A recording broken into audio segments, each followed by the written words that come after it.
कहानी सीख जो जीवन बदलती। एक राजा था जिसका नाम रामधन था। उसके जीवन में सभी सुख थे। राज्य का कामकाज भी ऐसो आराम से चल रहा था। राजा के नैतिक गुणों के कारण प्रजा भी बहुत प्रसन्न थी। जिस राज्य में प्रजा खुश रहती वहाँ की आर्थिक व्यवस्था भी दुरुस्त होती। इस प्रकार हर क्षेत्र में राज्य का प्रभाव अच्छा था। इतने सुखों के बाद भी राजा दुखी था क्योंकि उसकी कोई संतान नहीं थी। ये गम राजा को अंदर ही अंदर सताता रहता था। प्रजा को भी इस बात का बहुत दुख था। वर्षों के बाद राजा की मुराद पूरी हुई। उसे एक पुत्र की प्राप्ति हुई। पूरे नगर में कई दिनों तक जसमना नागरिकों को राज महल में दावत दी गई। राजा की इस खुशी से प्रजा भी झूम रही थी। समय बीतता जा रहा। राजकुमार का नाम नंदन सिंह रखा है। पूजा पाठ एवं इंतजार के बाद राजा को संतान प्राप्त हुई थी, इसलिए उसे बड़े लाल प्यार से रखा जाता था। लेकिन अति किसी बात की अच्छी नहीं होती। अधिक लाड़ ने नंदन सिंह को बहुत बिगाड़ दिया। बचपन में तो नंदन की सभी बातें दिल को लुभाती, पर बड़े होते होते यही बातें बदतमीजी ने नंदन बहुत ज्यादा जिद्दी हो गया था। उसके मन में अहंकार आ गया। तो वो चाहता कि प्रजा सदैव उसकी जय जयकार करे, उसकी प्रशंसा करे। उसकी बात ना सुनने पर कोहराम मचा देता था। बेचारे सैनिक को तो पैर की जूती ही समझता था। आए दिन उसका प्रकोप प्रजा पर उतरने लगा था। वो खुद को भगवान के समान पूजता देखना चाहता था। आयु तो बहुत कम थी, लेकिन अहम कई गुना बढ़ चुका। नंदन की इस व्यवहार से सभी बहुत दुखी थे। प्रजा आए दिन वे दरबार में नंदन की शिकायत लेकर आती थी, जिसके कारण राजा का सिर लज्जा से झुक जाता। यह एक गंभीर विषय बन चुका था।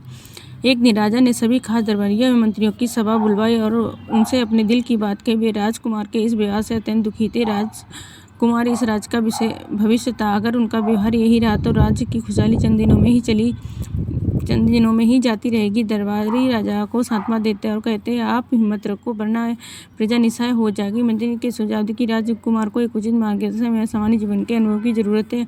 आप उन्हें गुरु राधा गुप्त के आश्रम भेज दीजिए। सुनाए वहाँ से जानवर भी इंसान बनकर निकलता है। ये बात राजा को पसंद आया। उसने नंदन को भी गुरुजी के आश्रम भेज दिया। अगले दिन राजा अपने पुत्र के साथ गुरुजी के आश्रम पहुंचे। राजा ने गुरु राधा गुप्त के साथ अकेले में बात की और नंदन के विषय में सारी बातें कही। गुरुजी ने राजा को आश्वस्त किया कि वे जब अपने पुत्र से मिलेंगे तब उन्हें गर्व महसूस होगा। गुरुजी के ऐसे शब्द सुनकर राजा को शांति महसूस है। वे सहर्ष अपने पुत्र को आश्रम में छोड़कर राजमहल लौट गए। अगले दिन सुबह गुरु के खास चेले द्वारा नंदन को भिक्षा मांगकर खाने को कहा गया, जिसे सुनकर नंदन ने साफ इनकार कर दिया। चेले ने उसे कहा कि अगर पेट भरना है तो भिक्षा मांगनी होगी। भिक्षा का समय शाम तक ही, अन्यथा भूखा रहना पड़ेगा। नंदन ने अपनी अकड़ में चेले की बात नहीं मानी। शाम होते होते उसे भूख लगने लगी, लेकिन उसे खाने को नहीं मिला। दूसरे दिन उसने भिक्षा मांगना शुरू किया। शुरुआत में उसके बोल के कारण उसे कोई भिक्षा नहीं देता था, लेकिन गुरुकुल में सभी के साथ बैठने पर उसे आधा पेट भोजन मिल जाता। धीरे धीरे उसे मीठे बोल का महत्व समझ आने लगा। करीब 1 महीने बाद नंदन को भरपेट भोजन मिला, जिसके बाद उसके व्यवहार में बहुत से परिवर्तन आए।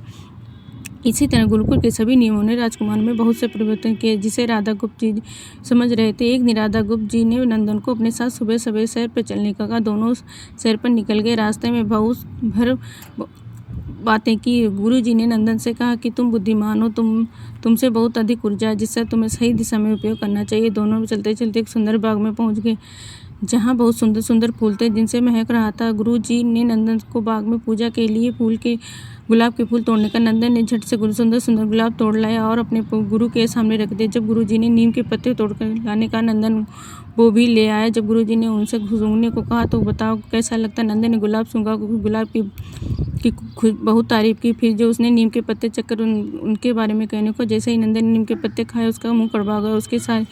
उसकी निंदा बहुत की। जतर बतर पीने का पानी ढूंढने लगा। नंदन की दिशा देखकर गुरुजी मुस्कुरा रहे थे। पानी पीने के बाद नंदन को राहत मिली। फिर उसने गुरुजी से हंसने का कारण पूछा। तब गुरुजी ने उनसे कहा कि जब तुमने गुलाब का फूल सूंघा तो तुम्हें उसकी खुशबू बहुत अच्छी लगी और तुमने उसकी तारीफ, लेकिन जब तुमने नीम की पत्तियां खाई तो तुम्हें वो कड़वी लगी और तुमने उसे थूक दिया, उसकी निंदा भी की। गुरुजी ने नंदन को समझा, जिस प्रकार तुम्हें जो अच्छा लगता है तुम उसकी तारीफ करते हो, उसी प्रकार प्रजा भी गुण होते हैं उसकी प्रशंसा करती है। अगर तुम उसके साथ विवाह करोगे, उनसे प्रशंसा की उम्मीद करोगे तो ये कभी दिल से नहीं कर पाओगे। इस कारण जहाँ गुण होते वहाँ प्रशंसा होती है।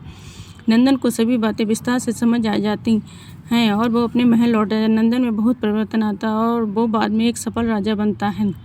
कहानी की शिक्षा। गुरु की सीख ने नंदन का जीवन बदल दिया। वो एक क्रूर राजकुमार से एक न्यायप्रिय दयालु राजा बन गया।